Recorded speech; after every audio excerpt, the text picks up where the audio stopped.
My youngest son's got severe autism, like what they would probably call level 2 autism, maybe even a little level 3 in there. Um, he's a wonderful kid. He's never going to live on his own. I constantly worry what happens when I die, what's going to become of him, and I keep trying to set up everything for his future. I don't want him to end up in some kind of a group home somewhere, or somewhere where nobody loves him or cares for him, And now that he's 16 years old, I had to face a new thing, and that is what to do when he turns 18. A lot of parents don't realize, parents, caregivers, grandparents, whoever is caring for a disabled person, that once they turn 18, you can no longer even get their medical records. You can't make any medical decisions for them. You can't make any educational decisions for them. This holds true in really every state. And so what you need to do, and again, every state is different on how you do this, but you need to establish some sort of an adult guardianship before they turn 18, so that you can, people that love them and care about them can make those decisions for them once they turn 18. In New York State, where I am, it's called an Article 17 guardianship. And so I've just started that process now. And they say it can take, how courts are, it can take 9 months to even a year. So like if you have a disabled child, and you're worried about that, as soon as they turn 16, you got to start, start at 16. That's really the key to adult guardianship, because you want to make sure that you can make all those decisions. My son, he can't make any decisions for himself. And if I didn't do a guardianship, what would end up happening is some bureaucrat in the state would make decisions for him, okay?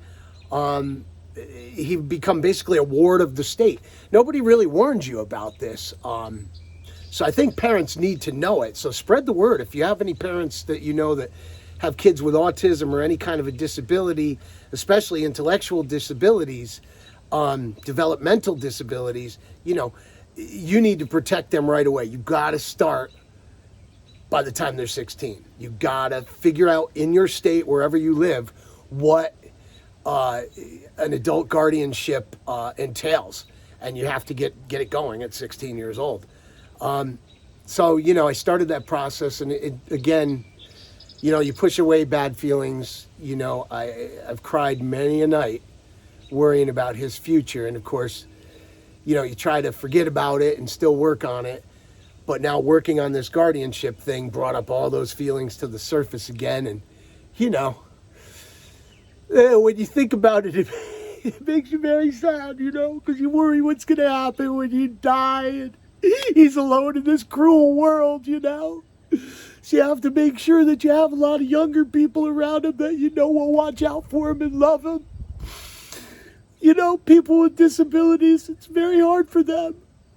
And there's a lot of good people in this world, but there's a lot of really mean people in this world, too, that will victimize them. And I'm not just crying for my son, I'm crying for all of them. Especially kids with autism, severe autism and stuff. They're very hard to understand, and they're very hard to deal with sometimes, a lot of times. And, I could see them being victimized by people. And I got to make sure that doesn't happen with my son. And I, wish I could help all the parents out there. It's probably the worst thing in the world, because, aside from losing your child totally, but at the same time, in the same way you are, because it is a loss when your child is extremely disabled, because it's grief that never goes away, whether it's the grief of what they lost out of life or the grief of what happens when you die.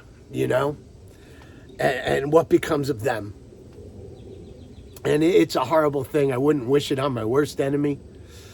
I wish I could take all the autism away for everybody, but we can't. Maybe someday they'll find a way to cure it somehow or make it better.